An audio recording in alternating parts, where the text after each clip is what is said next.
School में मीना और चीकू दो भाई बहन पढ़ते थे।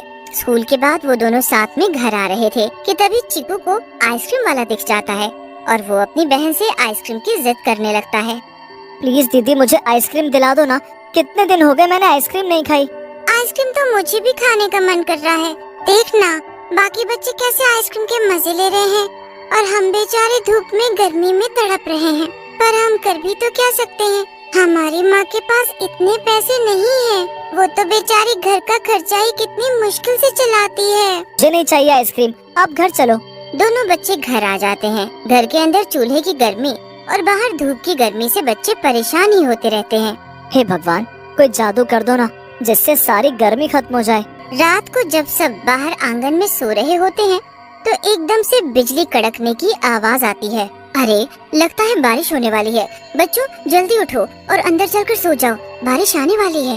क्या सच में? वाह, देखा भगवान ने मेरी सुन ली। अब देखना बारिश आएगी और सारी गर्मी दूर हो जाएगी। शांति दोनों बच्चों को अंदर लेकर जाती है। अंदर जाते ही बारिश की बूंदें पड़ना शुरू हो जाती हैं। अंदर ठंडी ठंडी हवा आ रही होती है और सब बड़े मजे से सोते हैं। सुबह जब शांति उठती है तो देखती है चारपाई आधी पानी में डूबी हुई है। हे भगवान, इतना सारा पानी! पूरे घर में तो पानी ही पानी हो गया। शांति के पैर पूरे पानी में डूब जाते हैं। वो धीरे धीरे चलकर बाहर जाती है तो बाहर आंगन में भी पानी ही पानी भरा होता है। सड़कों पर पानी का बहाव इतना तेज हो रखा होता है कि उसमें लोगों का सामान तक बह रहा होता है।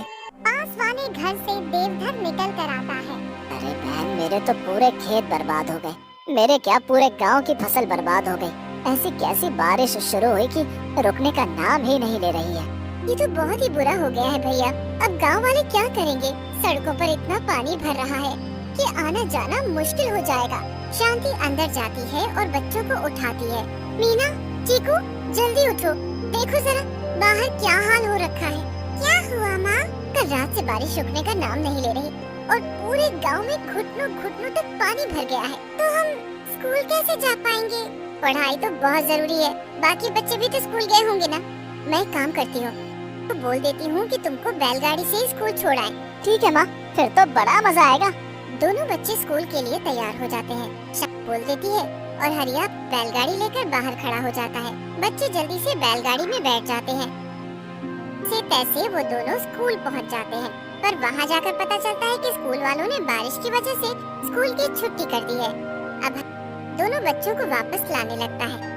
जब वो दोनों रास्ते में होते हैं तभी सामने से इतनी तेज पानी आता है कि पूरी बैलगाड़ी पानी में बहने लगती है। अरे बच्चों, अच्छे से बैलगाड़ी को पकड़ लो। जाने कहां से अचानक पानी आ गया है। कसकर पकड़े रहना वरना पानी में बह जाओगे। मुझे तो बहुत डर लग रहा है दीदी। अरे बच्चों, तुम डरो मत, बस कसकर पकड़े रहो। बैलगाड़ी पानी में बहने लगती है और टूट जाती है। हरिया अलग और दोनों बच्चे अलग हो जाते हैं। पानी के बहाव के कारण बच्चे टूटी हुई बैलगाड़ी के हिस्से के साथ बहने लगते हैं। चीकू जल्दी से पेड़ के तने पर चढ़ जाता है और उसके बाद मीना भी ऊपर चढ़ जाती है। पेड़ काफी मजबूत और बड़ा होता है। दोनों बच्चे उस पेड़ पर चढ़कर चैन की सांस लेते हैं। देखो दीदी, सब बर्बाद हो गया। कैसे लोगों के घर पानी में बह रहे हैं, सब कुछ पानी में बह रहा है। हाँ चीकू, वो तो शुक्र है जो ये पेड़ मिल गया, वरना आज हम नहीं बचते। कभी पता नहीं क्या हुआ होगा, भगवान उनकी रक्षा करे बस। यहाँ बच्चे अपनी माँ के लिए परेशान हो रहे और जैसे तैसे शांति के घर पहुँचकर शांति को बच्चों के बारे में बताता है। मैंने उनको स्कूल क्यों भेज दिया? मुझसे गलती हो गई। मुझे अभी जाना होगा उनको ढूंढने। अरे बहन, कैसी बात कर रही हो? बाहर की हालत तुमने देखी नहीं है। मैं बड़ी मुश्किलों से यहाँ पहुँचा हूँ, तुम यहीं रहो। क्या पता बच्चे सुरक्षित हो। क्या मतलब? मुझे बहुत घबराहट हो रही है, मैं जा रही हूँ उनको ढूंढने। शांति हरिया की एक नहीं सुनती और घर से निकल पड़ती है उनको ढूंढने। रास्ते में इतना पानी होता है पर शांति को अपने बच्चों के अलावा कुछ नहीं दिख रहा होता। शांति पानी में बहने लगती है। बहते बहते एक खम्बे से टकरा जाती है और उसका सर फट जाता है। शांति के सर से बुरी तरह खून बहने लगता है और शांति पानी में ही डूब जाती है। कुछ देर बाद पानी के बाहर एक चुड़ैल निकलती है। मेरे बच्चे, कहाँ हो तुम मेरे बच्चों? मैं आ रही हूँ तुम्हारे पास। चुड़ैल इतनी तेज बारिश और इतने तेज बहाव में बड़े आराम से तैरती हुई यहाँ वहाँ बच्चों को ढूंढने लगती है। गांव ढूंढने के बाद भी चुड़ैल अपने बच्चों को ढूंढ नहीं पाती और एक जगह बैठकर रोने लगती है। आए मेरे बच्चे कहाँ गए? मैं कहाँ ढूंढूं उनको? पता नहीं किस हालत में होंगे, कैसे होंगे मेरे बच्चे। रात हो जाती है। बच्चे बेचारे उसी पेड़ पर बैठे अपनी माँ के लिए रो रहे होते हैं और अब तो उनको बहुत तेज भूख भी लगने लगती है, पर आसपास कुछ भी नहीं होता। रो मत चीकू, सब ठीक हो जाएगा। बारिश बंद हो जाएगी तो ये सारा पानी भी निकल जाएगा और हम भी चले जाएंगे।